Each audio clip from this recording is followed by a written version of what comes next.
사도행전을 살펴보는 가운데 우리가 바울의 제2차 선교 여정 중에 기록된 바울의 13편의 편지 가운데 가장 먼저 기록됐다고 우리에게 전해지고 있는 데살로니가 전후서를 살펴보려고 합니다. 이렇게 제2차 선교 여정 중에 바울은 유대인들의 박해를 받으며 고린도에까지 이르르게 되는데요. 이 고린도에서 1년 6개월 동안 머물렀다 그랬죠. 사도행전에 보면.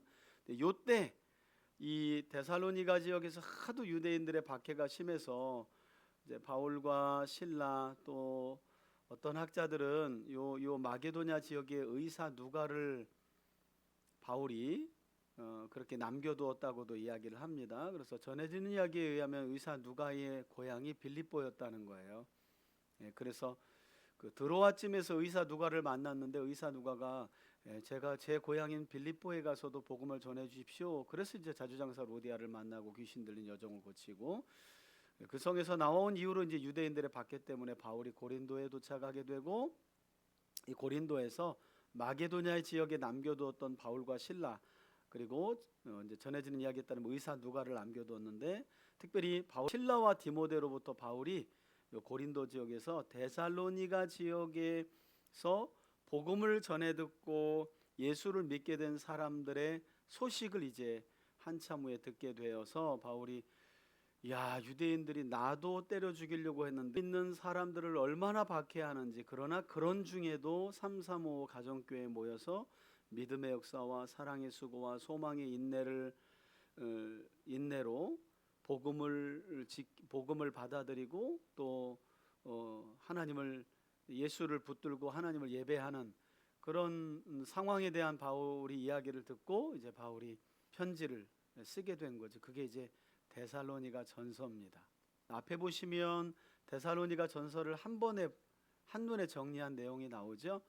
핵심적인 내용은 유대인들의 핍박 속에서 데살로니가 교회의 재림과 부활에 대한 소망을 전한 편지. 여러분 사도행전으로 한번 가볼까요? 사도행전 한번 펴봅시다. 17장 1절 보면 이렇게 나오죠. 우린 18장까지 봤습니다. 그들이 암비볼리와 아볼로니아로 다녀가 어디에? 바울이 그러니까 2차 선교 여정 중에 여기를 들렸었구나. 이때 개척된 교회구나. 데살로니가 지역은 여러분 이번 주일날에도 제가 말씀드리겠지만 알렉산더 대왕이 죽고 나서 알렉산더의 수하에 있는 그리스 제국 있죠. 헬라 제국 저 인도 앞 코앞까지 온 땅을 한때 호령하며 정복했던 필리포스 마게도냐 출신의 필리포스의 아들이 알렉산더예요. 그 유명한 알렉산더인데 알렉산더가 죽고 나서 알렉산더가 점령한 그리스 제국을 수하의 네 왕이 다스립니다. 그래서 마게도냐 지역은 카산도르라고 하는 카산도 장군이 다스리고요. 그 다음에 이제 지금의 터키 쪽은 리시마커스 그리고 아프리카의 이집트 쪽은 톨레미 그리고 이제 저쪽 시리아 쪽은 안티고누스라고 하는 네 명의 장군이 알렉산더가 죽고 나서 땅을 분배해서 헬라 제국을 나누어서 다스리는데 알렉산더의 아버지인 필리포스가 테살리아를 정복한 다음에 그 정복한 게 너무 기뻐가지고 자기 딸을 낳는데 그러니까 아들 알렉산더의 이복 누이인데 딸을 낳고 테살로니카로 지은 거예요. 테살로니카로 지었어요. 그래서 테살리아를 정복하여 승리한 날이라는 뜻이거든요. 테살로니카가 니카라는 말이 여러분 NIKE예요. 어디서 많이 본 것 같지 않아요? 여러분 운동화 자주 신는 나이키 그게 니케라는 말이에요. 니케 헬라어로 니케가 영어로 나이키예요. 승리. 그래서 테살로니아를 우리가 정복하고 승리를 얻은 날 그래서 자기 딸 이름을 테살로니카로 지은 거예요. 그 알렉산더의 이복 누이면서 필리포스 왕의 딸인 테살로니카를 카산더가 데리고 삽니다. 그리고 자기 와이프를 너무 사랑한 나머지 그 도시의 이름을 뭐라고요? 테살로니카로 지은 거예요. 그래서 바울 당시의 테살로니카는 로마의 거대한 네 개의 도시 중에 한 도시에 속할 만큼 아주 큰 도시였고요. 흔히 이제 자유도시라고 할 만큼 그 데살로니가는 로마에서 이제 자유권을 많이 주었습니다. 데살로니가에 대한 부분을 제가 잠시 데살로니가라는 도시의 유래에 대한 이야기를 여러분에게 드렸고, 바울의 제 2차 선교 여정 중에 바울이 이곳을 들렸다. 그런데 중요한 건 2절 보시면, 17장 2절 보시면 바울이 자기 관례대로 그들에게 들어가서, 관례대로라는 건 바울이 늘 습관대로, 바울은 유대인의 회당을 어느 도시를 먼저 가든지, 근데 이제 여러분 여기 보면 17장 1절에 암비볼리와 아보니아로 다녀갔다 그랬죠. 근데 거긴 그냥 다녀갔다 그러죠. 아마도 여기엔 회당이 없었던 것 같아요. 그래서 바울이 오래 머무르지 않고 어디에? 테살로니카에 들려서 거기 있는 회당에, 그러니까 여긴 누가 거주하는 거예요? 유대인들이 있는 거죠. 회당이 있는 거 보니까 교회가 있으면 기독교인들이 있는 것처럼 회당이 있어서 새 안식일의 성경을 가지고 하브루타, 강론이 하브루타예요. 강론했다는 거예요. 뜻을 풀어 그리스도가 왜 십자가에 못 박아 죽고 부활했는지를 구약의 말씀을 풀어서 잘 증언하고, 그러면서 내가 너희에게 전하는 이 예수가 곧 메시아, 유대인들 너희가 기다렸던 메시아였다, 그리스도였다. 그랬더니 4절에 그 중에 어떤 사람, 곧 경건한 헬라인, 이게 이제 경건한 헬라인이라는 건 유대교를, 이방인이면서 유대교를 받아들인 거예요. 유대인들이 믿는 여호와 하나님을 받아들이는데 아직 누구나 알지 못하는, 예수를 알지 못하는 사람들을 경건한 헬라인이라고 말합니다. 큰 무리와, 그러니까 이때 많은 이방인들 중에 회당에 와서 유대인들과 똑같이 유대인들의 하나님 여호와 하나님을 섬겼는데 그분이 아들을 보냈다고? 근데 그 아들이 예수라고, 그분이 십자가에서 죽으시고 부활하셨다는 사실을 듣고 일제히 회심이 이루어진 거예요, 데살로니가에서. 그리고 그 중에 누가 있었느냐? 적지 않은 상당히 고관대작의 와이프들, 귀부인들도 권함을 받고 바울과 신라를 따랐더라는 말은 그들을 사도로 인정하고 복음을 받아들였다는 말입니다. 그러나 5절이 중요하죠. 유대인들은 시기하여 저자에 어떻게 해요? 깍두기를 산 거예요. 저작거리에 조폭을 샀어요. 유대인들이 조폭을 사가지고, 아니 우리와 우리 동족과 조상들이 신성모독죄로 십자가에 못 박아 죽인 예수가 메시아라고? 저놈들도 죽여야 되겠다 해가지고 회당에서 자꾸 예수 이야기하는 바울과 신라를 때려 죽이려고 불량배들을 산 거예요. 이 데살로니가에서 있었던 일입니다. 그래서 사람들을 데리고 떼를 지어 성을 소동하게 하여 야손의 집에 침입하여 그들을 백성에게 끌어내려고 찾았으나 하면서 이제 야손까지도 끌려가게 되는 내용이 나오는데, 여러분 결국 이렇게 벌어진 소동 때문에 10절에 보시면 밤에 형제들이 바울과 실라를 어디로 보냈대요? 베레아로 보냈다. 여기 앞에 보시면 지도에, 여러분 이게 데살로니가에서 일어난 일이거든요. 그래가지고 밤에 뭐 유대인들이 바울과 실라 때려 죽이려고 하니까 여기 베레아로, 옆 도시인 베레아로 바울과 실라가 피신할 수밖에 없었던 거예요. 근데 이때 여기잖아요 지금, 그죠? 여기 데살로니가에서 베레아로 피했는데 바울과 실라가 타켓이었기 때문에 바울과 실라는 이 데살로니가, 더 나아가서 요 마게도냐 지역에 디모데, 그리고 더 나아가서는 이제 그 이후에 이제 바울과 실라가 베레아까지 갔지만 거기까지 유대인 깡패들이 옵니다. 그래서 바울만 이 아테네까지 내려오고 실라와 디모데, 그리고 더 나아가서는 누가를 저 마게도냐 지역에 남겨둬요. 너희들은 표적이 아니고 내가 표적이니까 일단 선생님 빨리빨리 피하십시오. 그래가지고 아테네로 내려온 거거든요. 이렇게 데살로니가에서 유대인들이 적극적으로 저작거리에 불량배까지 사가지고 바울을 핍박하는 바람에 바울이 아까 며칠밖에 못 있었대요. 새 안식이라면 37에 20일, 한 달 채 안 되는 기간 동안 데살로니가의 회당에, 그러니까 보세요, 새 안식이라니까 우리로 말하면 교회 3주 정도 나가, 회당에 3주 나가서 뜻을 풀어 그리스도가 해를 받고 다시 우리의 죄를 속하고 부활하셨다는, 바로 그 부활하신 예수가 우리가 그동안 그렇게 기다렸던 메시아고 그리스도라는 사실을 딱 3주 가르친 거예요. 회당에서의 모임은 안식일밖에 이루어지지 않으니까. 그런데 여러분 놀랍게도 새 안식일 동안 예수가 그리스도이심을 뜻을 풀어 바울이 전하고 베레아로 피하고, 베레아까지 유대인들이 보낸 깡패가 오니까 바울이 저 아테네까지 내려오게 되는데, 새 안식일밖에 복음을 전하지 못했지만 바울이 복음을 진심 어린 마음으로 전했고, 받아들인 사람들도 정말 그 극심한 박해 가운데, 이제 왜냐하면 아까 말했잖아요. 여러분, 성경을 꼼꼼히 보셔야 돼. 경건한 헬라인의 큰 무리가 일제히 회심했다는 거 아니에요. 이들은 유대교에 대한 상당히 호의적인 마음을 가지고, 유대인들을 보니까 상당히 거룩하고 위생적이고 깨끗하고 일부일처, 그들이 믿는 여호와라는 신을 받아들인 거, 이 사람들. 그래서 이방인인데 회당에 나가기 시작하는데, 어느 한 날 이제 대머리에 일자 눈썹에 매부리 코에, 이게 바울이거든요. 나타나가지고 구약을 쫙 풀어서 설명하는데, 뭔가 여호와, 이사야서의 여호와의 종 그가 오면, 메시아가 오면, 도대체 구약의 이방인, 이 경건한 헬라인들은 메시아란 얘기 너무 잘 들었어요. 유대인들이 하도 메시아 하니까. 근데 너무 심플하게 그 메시아가 예수야. 그분이 메시아 곧 그리스도시고, 성경에 기록된 말씀대로 십자가에서 우리의 모든 죄를 위해서 몸 찢기시고 피 흘려 죽으시고 약속대로 3일 만에 부활하셨어. 근데 그분이 누구 손에 들어갔냐면, 그분을 메시아로 받아들이지 않은 유대인들의 손에 돌아가셨어. 정치적인 재판을 받고. 그래서 일제히 경건한 헬라인들이 큰 무리가 돌아온 거예요. 그러니까 여러분, 이들이 데살로니가 교회에 뭐가 됐겠어요? 이제 기초가 된 거죠. 이 사람들이, 바울이 전한 데살로니가 교회의 기초가 된 거, 이 사람들이 말하자면 개척교회 멤버들이 된 겁니다. 이 사람들은 이미 구약의 율법을 매주마다 회당에 가가지고 매일 듣는 거예요, 강론을.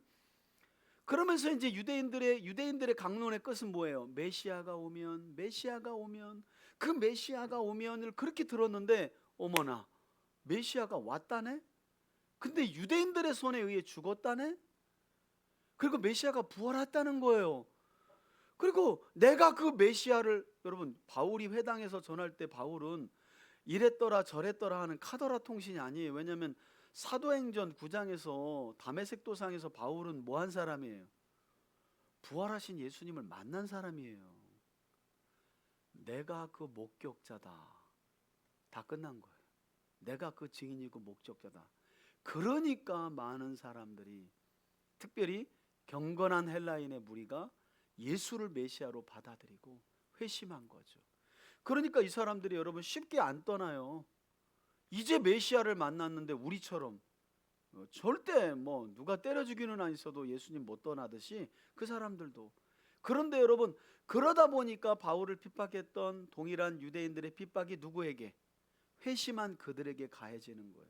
그 이야기를 바울이 고린도에서 1년 6개월 동안 머물며 고린도 교회를 개척할 때, 저 마게도냐에 남겨두었던 실라와 디모데가 이렇게 바울에게 와서, 선생님이 가신 후에 마게도냐 지역, 특별히 데살로니가 지역에 있는 회심한 사람들이 이렇게 환난과 핍박과 유대인들의 저항을 이겨내며 신앙생활을 하고 있습니다 하고 바울이 딱 들으니까, 여러분, 제가 3주 한 달 정도 선교지 가서 복음 전하고 와서 잘 알아듣기나 하나 봤는데, 그 뒤에 제가 고국에 왔더니 가정교회 335 모여가지고 예배드리고 기도하고 주변 사람들에게 복음을 전하고 있다는 소식. 그러나 중동 땅이어서 이슬람이 워낙 강하니까 끌려가고 누가 죽기도 하고 누가 직장을 잃기도 하고, 이런 소식을 제가 고국에서 들으면 편지를 써야 되는 건 제가 못 가니까 믿음을 잘 지키라고, 잘 이겨내라고.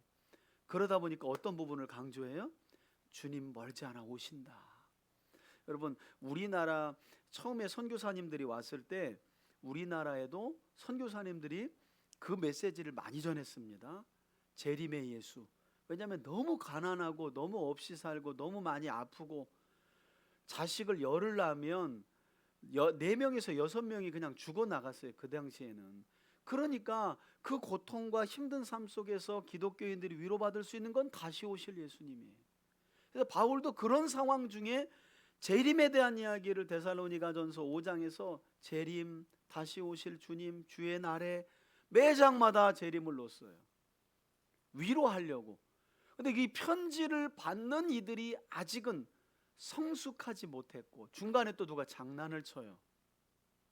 바울이 보낸 편지가 아닌데도 가정교회 와가지고 종이 한 장을 딱 길고 선생님이 나한테 편지 보냈다고, 여기 사인 보라고 하면서 몇 월 며칠 날, 올해 7월 9일 날 예수님 오신다고 선생님이 나한테 보냈다. 그러면서 막 이상한 얘기를 막 해대가지고 우리 저 여집사님들은 잘 됐다면 내가 언제까지 집에서 밥하고 설거지하냐, 다 때려치고 그냥 집에서 교회에서 모이자. 애들은 더 잘 됐지, 학교 가기 싫은데 다 때려치고, 남자들도 직장 다 그만두고. 그런 일이 벌어지니까 바울이 야 이건 아닌데, 내가 그런 면에서 편지 쓴 거 아닌데 하고 데살로니가 후서를, 잘못된 종말론으로 교회가 어지럽혀진 데살로니가 교회를 주의 재림을 기다리는 사람들의 거룩하고 신실한 삶이 어떠해야 되는지를 바로잡고 교훈하려고 데살로니가 후서를 바로 붙여가지고 보낸 거예요. 자, 데살로니가서 보겠습니다. 자, 바울이 지금 고린도에 있습니다. 그리고 마게도냐에 남겨놨던 실라와 디모데가 데살로니가 교회를 중심으로 한 마게도냐에 세워진 교회들의 형편을 1년 6개월 동안 고린도에 머물면서 복음 전하고 있는 바울에게 전해준 겁니다. 그리고 그 소식을 알고 바울이 지금 편지를 쓴 거예요. 데살로니가 전서 1장. 바울과 실루아노와 디모데는 하나님 아버지와 주 예수 그리스도 안에 있는 데살로니가인의 교회에 편지하노니 은혜와 평강이 너희에게 있을지어다. 여기까지는 늘 뭐 바울이 서신서에서 일반적으로 쓰는 첫인사죠, 그죠? 은혜와 평강. 우리가 너희 모두로 말미암아 항상 하나님께 감사하며 기도할 때에 너희를 기억하면 너희의 믿음의 역사와 사랑의 수고와 우리 주 예수 그리스도에 대한 소망의 인내를 우리 하나님 아버지 앞에서 끊임없이 기억함이니. 여러분, 약간은 바울의 그 편지를 보면 약간 좀 조금은 과장이 없지 않아 있습니다. 3주밖에 복음을 전하지 못한 교회, 그러나 큰 환난을 버티고 있기 때문에 바울이 그 자체만으로도 믿음의 역사와 사랑의 수고와 소망의 인내를 가지고 너희들이 예수를 안 버리고 있구나 하고 위로하는 거죠. 하나님의 사랑하심을 받은 형제들아, 너희를 택하심을 아노라. 이는 우리 복음이 너희에게 말로만 이른 것이 아니라 또한 능력과 성령과 큰 확신으로 된 것임이라. 우리가 너희 가운데서 너희를 위하여 어떤 사람이 된 것은 너희가 아는 바와 같으니라. 또 너희는 많은 환난 가운데서 성령의 기쁨으로 말씀을 받아 우리와 주를 본받은 자가 되었으니. 여기 놀랍죠, 그죠? 많은 환난. 여러분, 바울이 유대인들의 박해 때문에 3주밖에 데살로니가에 머물지 못했잖아요. 그 핍박을 남아있는 자들이 고스란히 받고 있는 거예요. 그런데 많은 환난 가운데서도 말씀을 어떻게 받아요? 성령의 기쁨으로 말씀을 받아 우리와 주를 본받는 자가 되었으니. 그러므로 너희가 마게도냐와 아가야에 있는 모든 믿는 자의 본이 되었느니라. 여러분, 그 이제 그렇게 어렵고 힘든데도 예수님을 안 떠나고 예수를 잘 믿는 것으로 보니까, 여러분, 바울이 지금 이렇게 얘기하는 거예요. 어디와 어디라 그랬죠? 마게도냐와 아게. 여러분, 지금 데살로니가 교회 이야기를 저 마게도냐 전체하고 여기가 아가야거든요. 아가야. 이 아가야 지역에 있는 모든 지역의 교회들의 소문이 들렸고 본이 되고 있다. 본이 되고 있다. 그러니까 이런 부분 보면 제가 설명한 대로 예수 믿고 우리가 형편이 나아지고 잘 되고 하는 것도 복이고 그것도 자랑거리지만 그게 이제 오늘날 많은 사람들이 원하는 거잖아요, 그죠? 근데 진짜 이 그 교회 공동체에게 덕이 되고 또 남은 사람들에게 위로가 되고 힘이 되는 건 생각지 못한 환난을 지날 때에 끝까지 진리의 말씀과 하나님을 붙들고 지나는 그 모습이 마게도냐와 아가야 지역에 있는 모든 형제 교회들에게 위로와 소망을 주었다는 바울의 말을 우리가 조금 좀 마음에 새길 필요가 있는 것 같아요. 우린 무조건 다 잘 돼야 본이 되는 것 같고 그런 것 같지만 오히려 그 잘됨 때문에 신앙, 그 순수한 신앙에서 멀어지는 사람들도 많이 보고, 그죠? 그래서 뭐 그렇다고 그냥 주구장창 막 그냥 막 더럽게 막 그냥 똥구멍이 찢어지게 가난하게 살아야 덕이 되고 그렇게 된다는 말은 아닌데, 여기 보면 그 많은 환난 가운데서도 말씀을 기쁨으로 받고 믿음의 역사와 소망의 사랑의 수고와 소망의 인내를 잘 견뎌나가는 이 데살로니가 교회가 그렇게 넓은 지역의 모든 믿는 자에게 본이 됐다는 거예요. 그러니까 참 믿는 자의 본이 되는 상황은 잘됨도 있지만 꼭 잘됨에 국한되지 않는다. 환난을 어떻게 잘 정말 하나님을 의지하며 통과하는 그 모습이 사실은 여러분 저도 목회하다 보면 예수 잘 믿고 복 받고 잘 되는 거 보면 뿌듯하죠. 목사님 아주 기쁩니다. 근데 제 마음에 감동을 이제 감동까지 주는 건 그 환난 중에도 이제는 교회 안 나올 것 같은데도 끝까지 기도하고 말씀을 의지하고 그런 때 보면 여러분 제가 목사인데도 부끄러울 때가 있어요. 참 내가 목사인데도 부끄럽다 내 믿음이. 제가 종종 그런 걸 경험할 때가 있습니다. 종종 자주는 아니지만 아마 바울이 그런 감동이 임했던 것 같아요. 데살로니가 교회를 향해서 8절입니다. 주의 말씀이 너희에게로부터 마게도냐와 아가야에만 들릴 뿐 아니라 하나님을 향하는 너희 믿음의 소문이 각처에 퍼졌으므로 우리는 아무 말도 할 것이 없노라.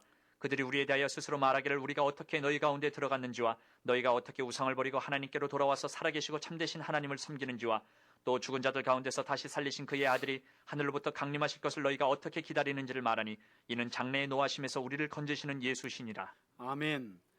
그러니까 바울이 들은 거죠. 실라와 디모데로부터 자기들이 그 바울 일행이 데살로니가에 들어갔을 때 정말 말씀을 듣고 그들이요 그 지역에 있는 물론 이제 경건한 이방인들을 헬라인들을 중심으로 했지만 그 외에 우상을 섬기는 자들까지도 다 우상을 복음을 받아들이고 우상을 버리고 하나님께로 돌아와서 살아계시고 참되신 하나님을 섬기고 죽은 자 가운데서 다시 살아나신 예수님의 재림까지도 말했는데 그들이 다 받아들였다는 거예요. 예. 여러분 우리 한때 그 우리나라가 이장님 목사 그 1992년에 MBC에서 그 이장님 담이 선교회 그것 때문에 그 뒤로 아직까지도 후유증이 있어요. 예수의 재림에 대한 이야기를 하면 저 이단 아닌가 하는데 여러분 결국 궁극적으로는 우리가 재림에 대한 신앙이 없으면 신앙은 나태해지게 됩니다. 예수님이 내일 오실 수도 있고 1년 후에 오실 수도 있고 그분이 뜻하신 그 시간에 오실 준비를 하고 살 때 우리가 이 땅에 그냥 그렇게 연연하지 않아요. 뭐 요만큼 손해본 것 때문에 그렇게 밤새워 막 울고 그럴 일이 없다는 거예요. 주님이 오시면 모든 게 다 끝나니까 우리의 구원이 완성되니까.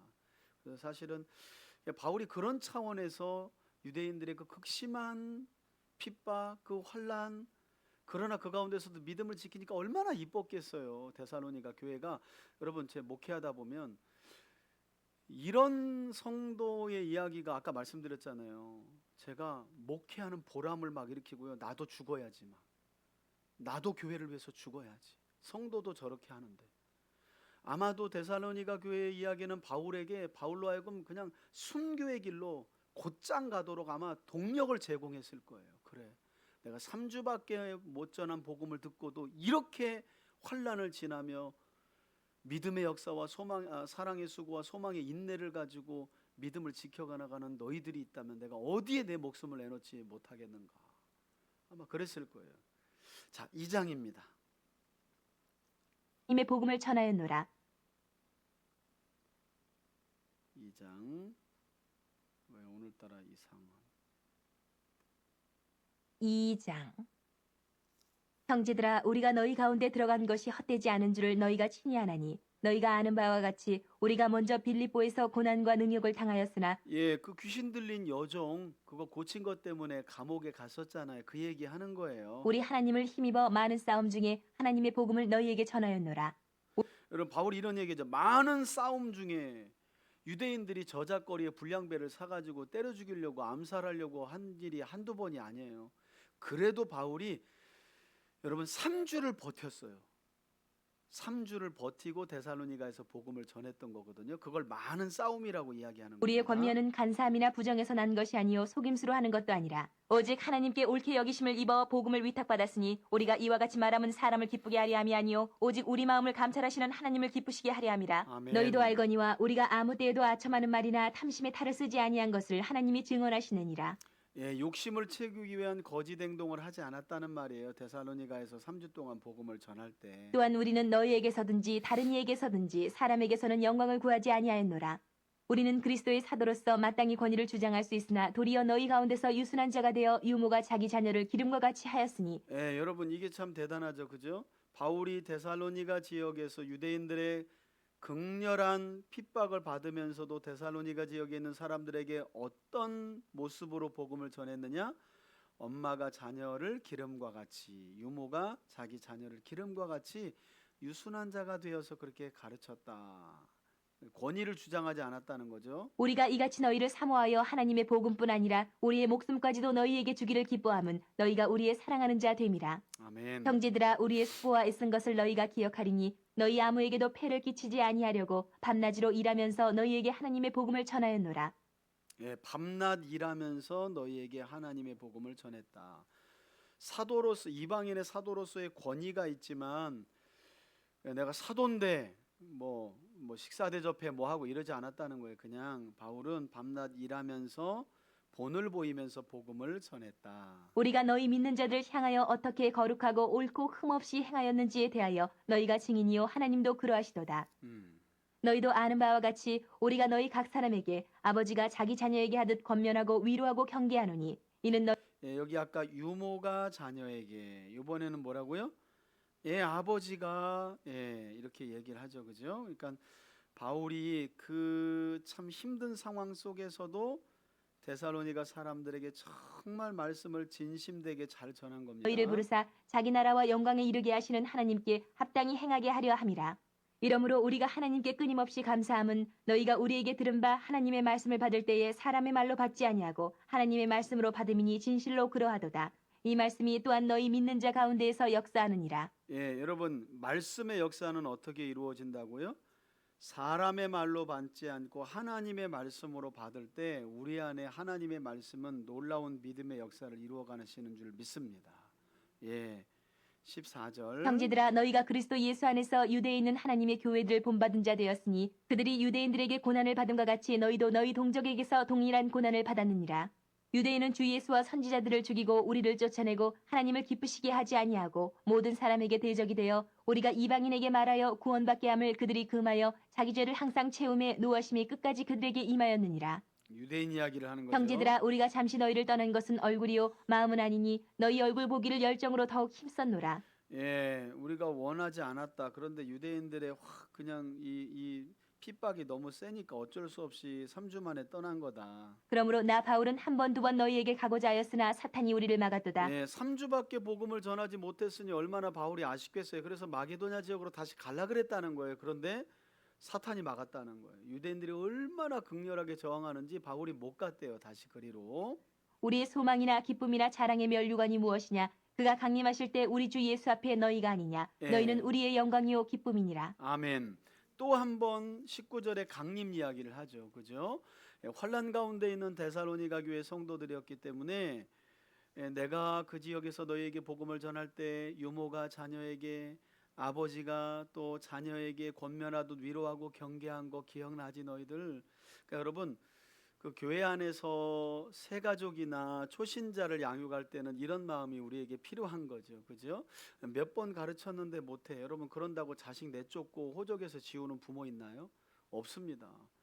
새 가족이나 초신자들은 이렇게 유모가 자녀에게를 대하고 아버지가 자녀를 대하듯 하는 거예요. 여러분 내 자녀는 넘어지면 또 일으켜주고 옷 빨아주고 다친 데 약 발라주잖아요. 그죠? 내 자녀라고 생각을 하니까 그런 겁니다. 그러니까 바울은 이런 심정으로 데살로니가에서 복음을 전하고 마지막은 위로하는 차원에서 강림 이야기를 또 한 번 한 거예요. 또 나옵니다. 매장마다 나와요. 3장.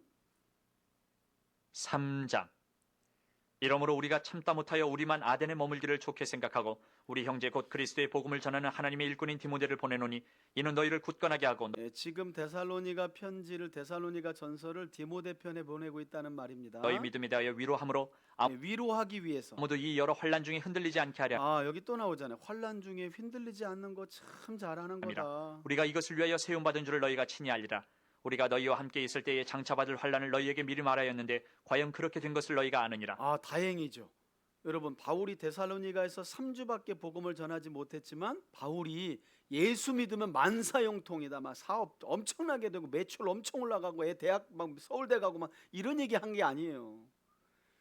예수가 메시아인데 그 메시아이신 예수님을 믿는 믿음의 삶은 이 땅에서는 환난도 있고 생각지 못한 고난도 있다. 이걸 얘기했는데 그게 지금 너희들에게 임하고 있는 거다. 그러니까 뭐 가르친 대로 환난을 당하고 있으니까 사람들이 위로가 되는 거죠. 그래서 누가 그런 얘기 하잖아요. 오늘날 복음은 약간 영적 당뇨병에 걸리게 한다고. 그냥 예수만 믿고 막 하나님 다 그냥 기도응답이고 뭐 다 들어주고 막 그냥 뭐가 될 것 마냥 왔는데 뭐가 되냐고요. 여기 오니까 시험이 더 많아. 왜냐하면 교회 나오면 그래도 다 천사일 거라고 생각을 하고 오거든요. 근데 말도 함부로 하는 사람도 있고 세게 하고 자기 주장 때문에 막 교회 안에서 또 공동회에 와 보니까 막 싸우고 막 이러니까 뭐야? 니나 내나 뭐 안 믿는 사람이 다 똑같네 이러고 있는 거예요. 그리고 이제 상처받고 가죠.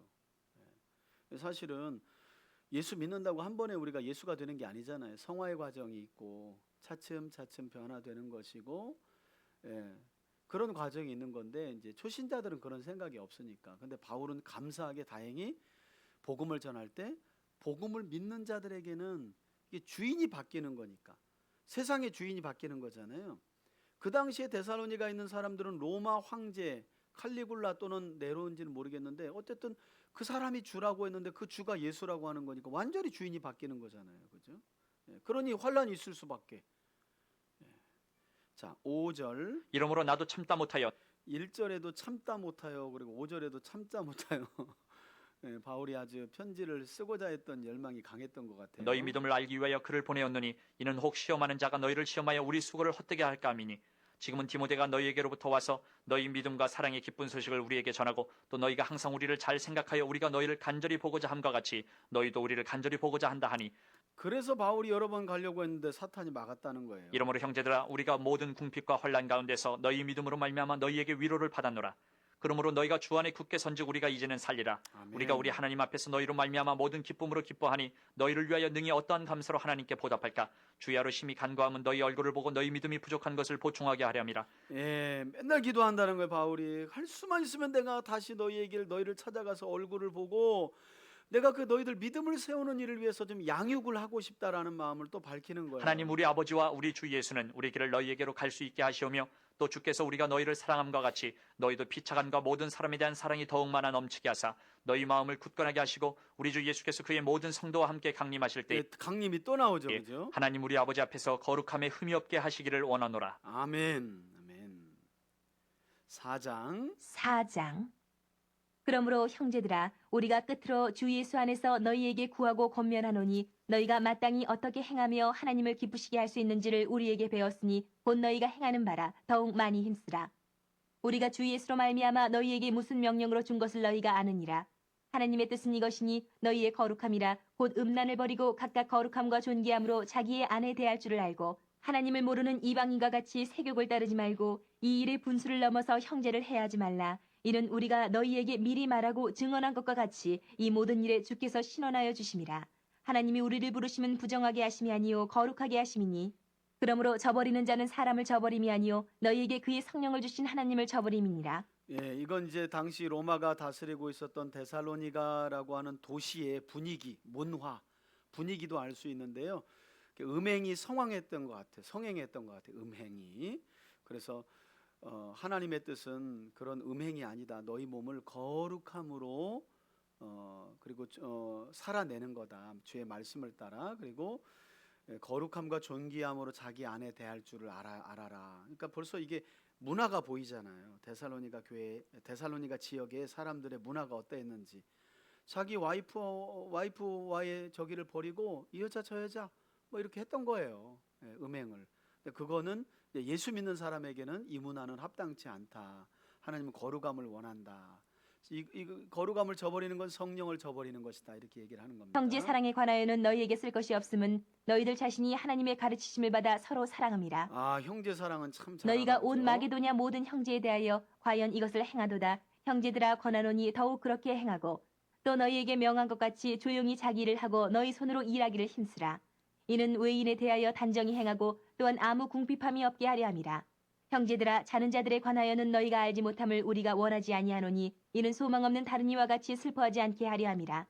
우리가 예수께서 죽으셨다가 다시 살아나심을 믿을진대 이와 같이 예수 안에서 자는 자들도 하나님이 그와 함께 데리고 오시리라. 우리가 주의 말씀으로 너희에게 이것을 말하노니 주께서 강림하실 때까지 네, 주의 강림을 또 이야기합니다. 우리 살아남아 있는 자도 자는 자보다 결코 앞서지 못하리라. 주께서 호령과 천사장의 소리와 하나님의 나팔 소리로 친히 하늘로부터 강림하시리니 그리스도 안에서 죽은 자들이 먼저 일어나고 그 후에 우리 살아남은 자들도 그들과 함께 구름 속으로 끌어올려 공중에서 주를 영접하게 하시리니 그리하여 우리가 항상 주와 함께 있으리라. 그러므로 이러한 말로 서로 위로하라. 아멘. 여러분 이것 가지고 이제 뭐 죽은 자의 부활이 어떻게 되는지 얘기하는데 사실은 문맥에서는 바울이 지금 어떤 종말론이나 부활론을 이야기하려고 하는 게 아니에요. 큰 환난과 어려움을 지나고 있는 데살로니가 성도들에게 주의 강림이 멀지 않았는데 예수 알지 못하는 자들의 죽음은 이 소망 없는 죽음이다. 그러나 예수를 아는 자들의 죽음은 소망 있는 죽음이라는 거예요. 절대 그런 환난 가운데 예수를 버리거나 예수를 떠나지 말아라. 그런 이야기를 하는 겁니다.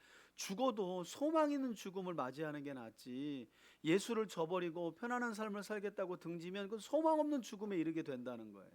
그런 이야기를 하는 겁니다. 여기서도 또 강림이 나오죠. 그리고 마지막 5장 5장 형제들아 때와 시기에 관하여는 너희에게 쓸 것이 없음은 주의 날이 밤에 도둑같이 이를 줄을 너희 자신이 자세히 알기 때문이라. 예, 이거는 마태복음 24장 36절에도 이렇게 나오죠. 그들이 평안하다 안전하다 할 그때에 임신한 여자에게 해산의 고통이 이름과 같이 멸망이 갑자기 그들에게 이르리니 결코 피하지 못하리라. 예, 주의 재림이 그렇다는 거예요. 만삭의 여인의 양수가 언제 터질지 모르잖아요. 누구도 알지 못해요. 주의 재림이 그와 같다는 거죠. 형제들아 너희는 어둠에 있지 아니하며 그날이 도둑같이 너희에게 임하지 못하리니. 이 말씀이 되게 중요합니다.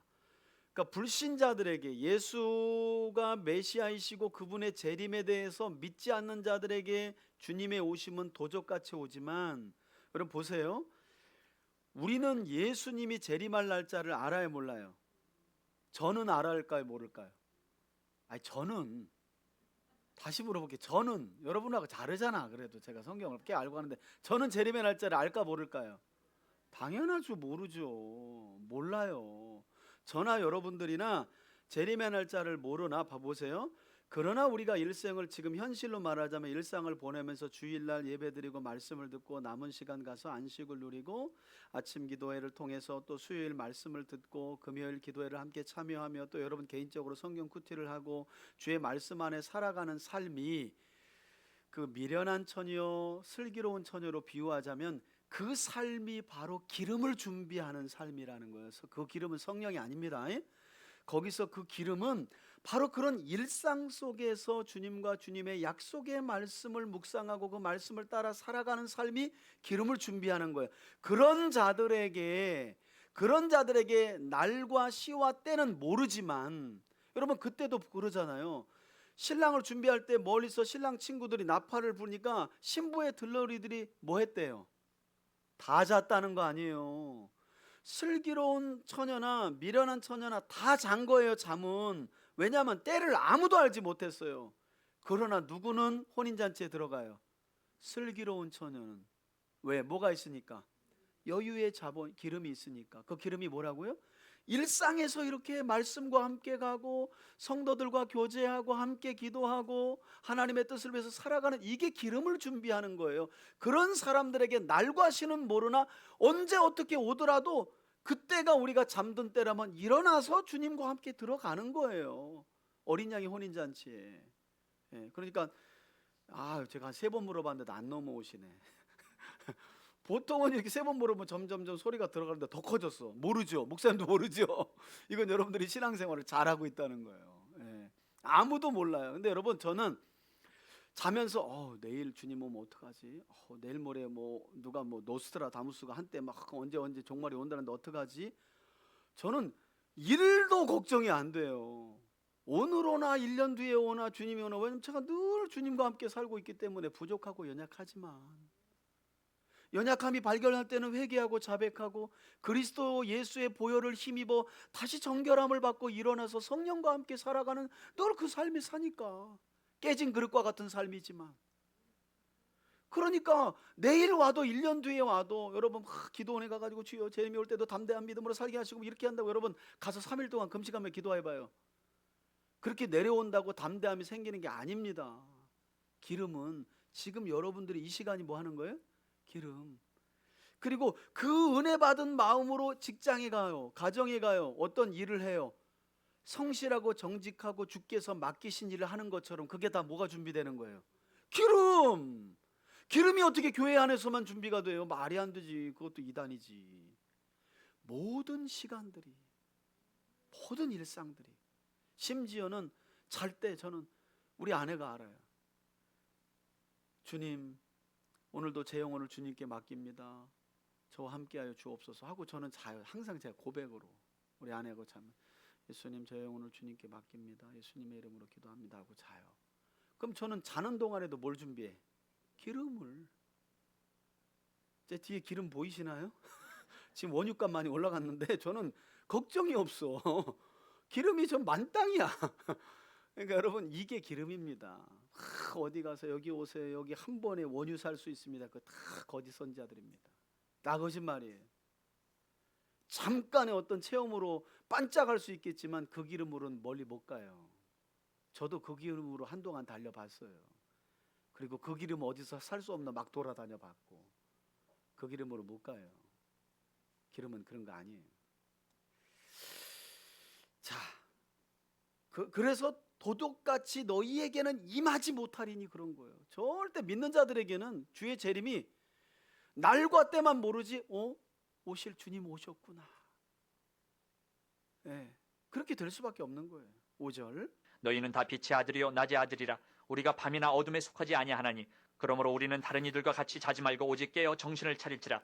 이랬더니 또 철야 기도해야 된다고 그냥 막 사람들을 들들 볶고 그냥 막 목사님은 뭐 이렇게 잠이 많냐 그러고 막 아주 사람을 잡아 아주 그냥.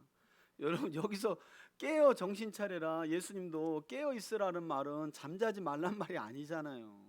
아까 기름 준비하는 게 뭔지, 그게 깨어 있는 삶이라고 말씀드렸죠. 그죠? 더 들어봅시다. 자는 자들은 밤에 자고 취하는 자들은 밤에 취하되 우리는 낮에 속하였으니 정신을 차리고 믿음과 사랑에 호심경을 붙이고 구원의 소망의 투구를 쓰자. 에베소서에 나오는 말씀과 아주 유사하죠. 그죠? 6장 14절에 그죠? 전신갑주. 하나님이 우리를 세우심은 노하심에 이르게 하심이 아니요 오직 우리 주 예수 그리스도로 말미암아 구원을 받게 하심이라. 아멘. 예수께서 우리를 위하여 죽으사 우리로 하여금 깨어 있든지 자든지 자기와 함께 살게 하려 하셨느니. 보세요. 깨어 있든지 자든지 그러잖아요.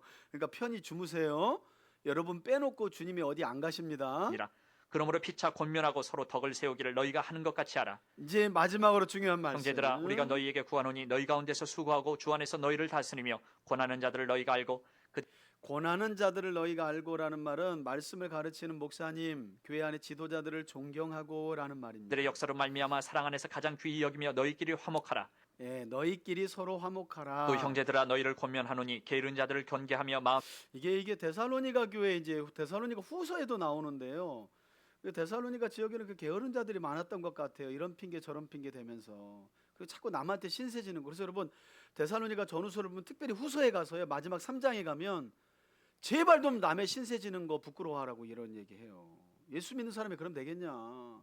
일도 안 하고 거기다 더 좋은 거예요. 뭐냐면 주님이 뭐 내일 모레 오신다니까 가뜩이나 일하기 싫은데 완전히 뭐 너무 좋은 거죠. 그래서 이 집 가서 말하고 저 집 가서 말하기 좋아하고.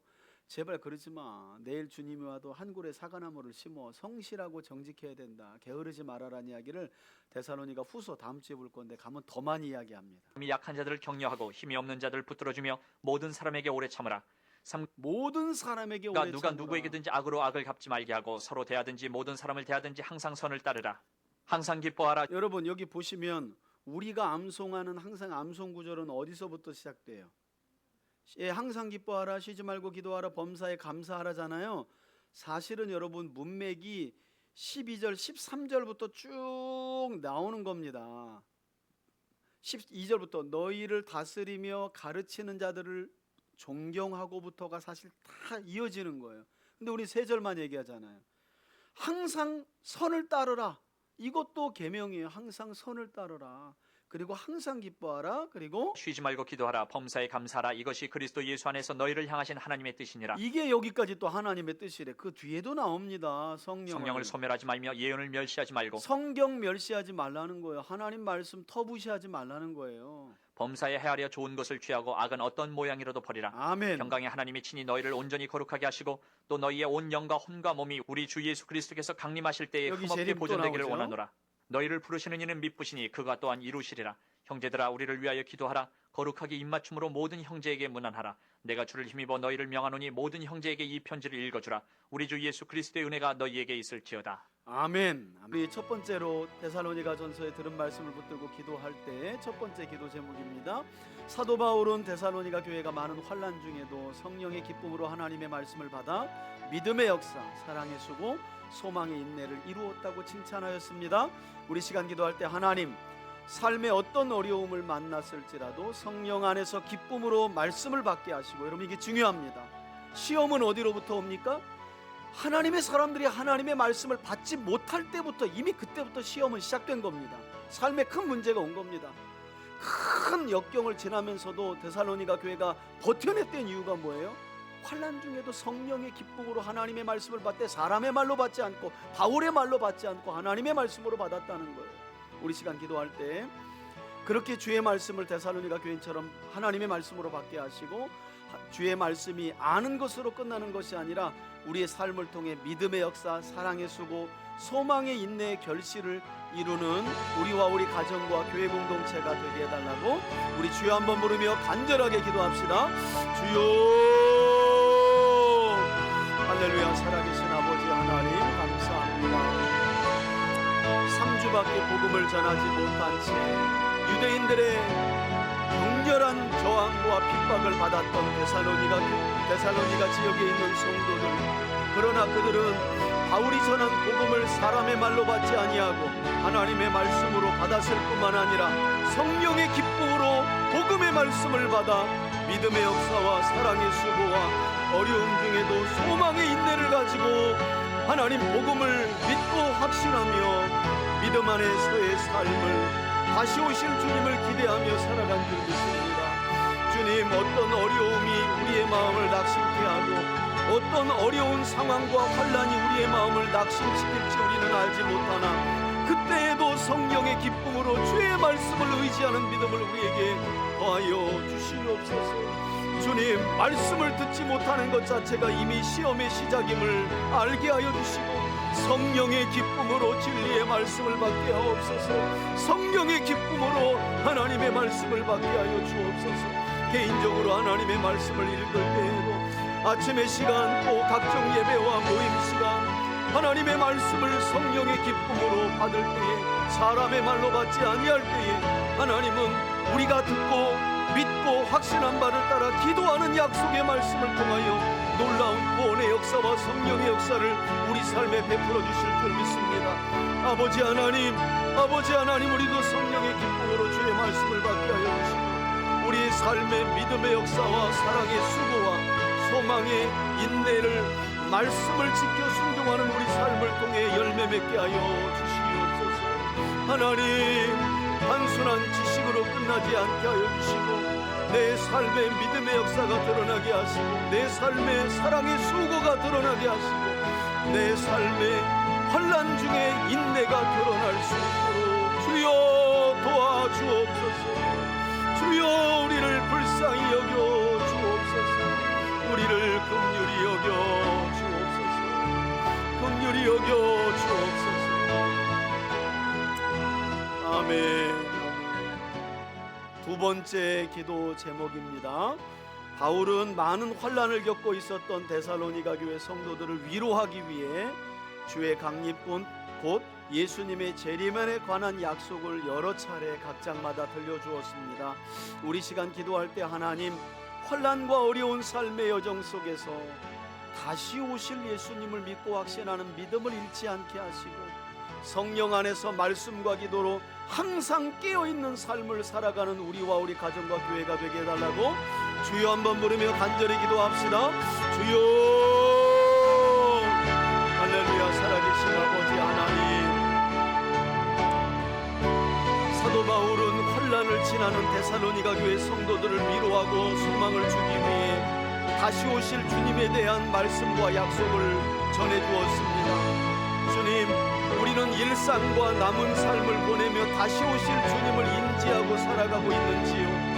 오늘 주님이 다시 오실 것, 하나님의 예수님이 이 땅에 오실 때와 그 시는 알지 못하지만 우리도 슬기로운 다섯 처녀와 같이 다시 오실 주님을 예비하고 준비하는 깨어있는 삶을, 기름을 준비하는 삶을 살아가고 있는지 다시 한번 우리의 삶을 돌아봅니다. 하나님, 일상에서 하나님도 하나님의 약속을 기억하는 삶을 잊지 않게 하여 주시고 아침 기도회와 주일 예배와 성경 강좌와 수요일 통독 예배와 공동체 기도와 그리고 개인적으로 성경을 묵상하고 하나님의 말씀을 읽는 모든 시간들을 통하여 우리가 깨어있게 하여 주시고 주님을, 다시 오실 주님을 기다리는 기름을 준비하는 거룩하고 신실한 믿음의 삶을 우리와 우리 가정과 교회 공동체가 살아갈 수 있도록 은총을 더하여 주옵소서. 은총을 더하여 주옵소서. 하나님, 깨어있게 하여 주옵소서. 깨어있는 삶을 살게 하여 주옵소서. 약속의 말씀과 하나님을 늘 잊지 않게 하여 주시고 하나님의 말씀에 순종하는 삶을 통해 부족하고 연약하지만 주의 약속의 말씀을 붙들고 살아가는 삶을 통해 우리와 우리 가정과 교회 공동체가 다시 오실 주님을 기다리는 하나님 기름을 넉넉히 준비하는 교회 공동체와 우리 가정이 될 수 있도록 도와주시옵소서. 우리 사랑하는 선배 가족들을 기억하여 주시고 하나님, 우리 장로님들, 우리 권사님들, 우리 안수 집사님들, 우리 집사님들, 우리 성도님들, 권사님들, 그리고 우리 귀한 자녀들, 하나님 깨어있는 믿음의 영적인 삶을 살아갈 수 있도록 은총을 더하여 주옵소서. 하나님, 은총을 더하여 주옵소서. 다시 오실 주님을 기억하며 살아갈 수 있도록 은총을 더하여 주옵소서. 다시 오실 주님을 잊지 않고 살아가게 하옵소서. 아멘. 세 번째 기도 제목입니다. 바울은 하나님의 뜻에 관해 항상 선을 따르고 항상 기뻐하고 쉬지 말고 기도하고 범사에 감사하고 성령을 소멸하지 말고 예언의 말씀을 멸시하지 말며 범사에 헤아려 좋은 것을 취하고 악은 그 모양이라도 버리라고 말씀하였습니다. 이 시간 기도할 때 하나님, 우리의 삶이 주야로 하나님의 뜻만 구하게 하시고 그 뜻을 위하여 순종하는 삶을 살아갈 수 있도록 도와달라고 우리 함께 한번 주여 한번 부르며 간절히 기도합시다. 주여, 할렐루야. 살아계신 아버지 하나님, 사도 바울이 환난 중에 있는 데살로니가 교회를 향하여 하나님의 뜻이 무엇인지에 대하여 바르게 가르쳐 주었습니다. 항상 선을 따르는 우리가 되게 하시고 항상 주님으로 인하여 기뻐하는 우리가 되게 하여 주시고 약속의 말씀을 기억하며 쉬지 않고 기도하는 우리가 되게 하여 주시고 범사에 하나님이 주시는 은혜로 인하여 우리와 함께 하시는 하나님으로 인하여 감사하는 하나님의 뜻을 하나님 잃지 않게 하여 주옵소서. 우리 안에 내주하시는 성령을 근심치 않게 하여 주시고 기록된 하나님의 말씀 곧 주의 음성을 멸시하지 않게 하여 주시고 범사에 헤아려 하나님의 뜻을 분별하며 항상 악은 그 모양이라도 버리는 하나님의 뜻을 이루어가는 구체적인 삶을 우리 삶에 이루어갈 수 있도록 우리 가정에서 이루어갈 수 있도록 우리 교회 공동체 안에서 이루어갈 수 있도록 은혜를 더하여 주옵소서. 오 하나님 도와주옵소서. 오 하나님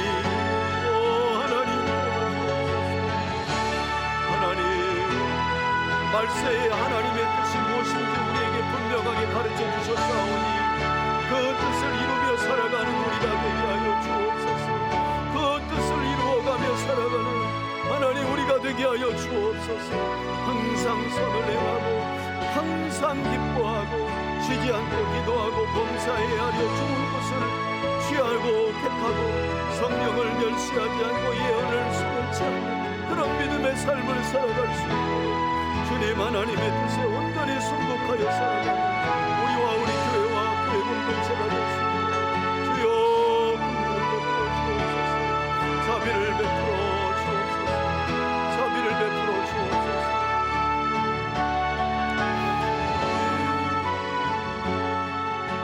예, 마지막으로 우리 교회 비전 위에서 함께 기도하겠습니다. 말씀은 삶에, 영혼은 주님께.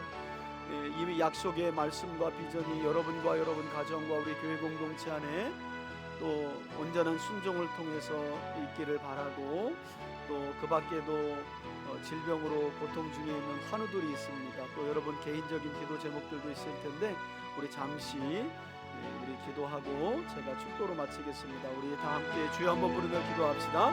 주여. 할렐루야. 살아계신 아버지 하나님, 말씀은 삶의 영혼은 주님께, 진리의 말씀에 순종하는 우리의 삶을 통하여 맺혀지는 영혼의 열매로 주님께 온전히 영광 올려드리는 우리가 되어지기를 간절히 소원합니다. 하나님, 우리와 우리 가정과 교회 공동체, 우리 성대교회를 불쌍히 여겨주시고 진리의 말씀이 깨달아질 때 그 말씀에 순종함으로 하나님 천하보다 귀한 한 영혼을 주님께로 인도하는 교회 공동체가 되어질 수 있도록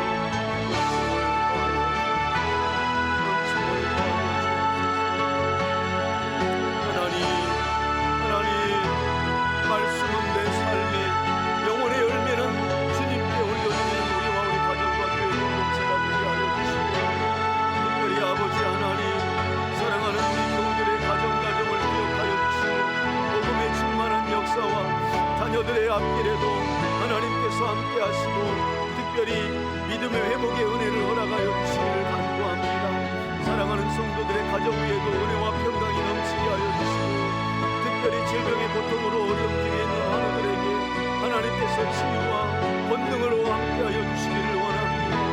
하나님, 항암의 가정 중에 있는 우리 이병자 집사님, 하나님께서 온전한 치유의 과정을 밟게 하여 주시옵소서. 깨끗이 고쳐지게 하여 주옵소서. 오 하나님, 오 하나님, 도와주옵소서. 하나님, 수술을 앞두고 있는 우리 김영애 집사님도 붙잡아주시고, 하나님 우리 손승근 권사님도 하나님 모든 가정 중에 하나님께서 온전한 치료와 회복을 허락하여 주시옵소서. 하나님 좋은 의사를 만나 수술 잘 받게 하여 주시고, 하나님 우리 권사님 우리 집사님 온전하게 회복된 다리로 하나님 예배당으로 또 주께서 맡기신 일들을 잘 감당할 수 있도록 은혜 위 은혜를 더하여 주옵소서. 우리 안영아 집사님 하나님 독감으로 인하여 여러 날 어려움을 당하고 있는데 하나님께서 치유하여 주옵소서. 깨끗이 고쳐주시옵소서. 깨끗이 치유하여 주옵소서. 우리 강정희 성도님 독감으로부터 깨끗이 치료하여 주시고 회복시켜 주시옵소서. 하나님 영육의 강건함을 더하여 주시옵소서.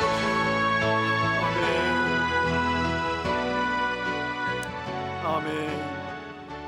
제가 기도하고 마치겠습니다. 하나님 아버지, 복음은 복음에 순종하는 자들을 통하여 반드시 역사가 일어나는 줄 믿습니다.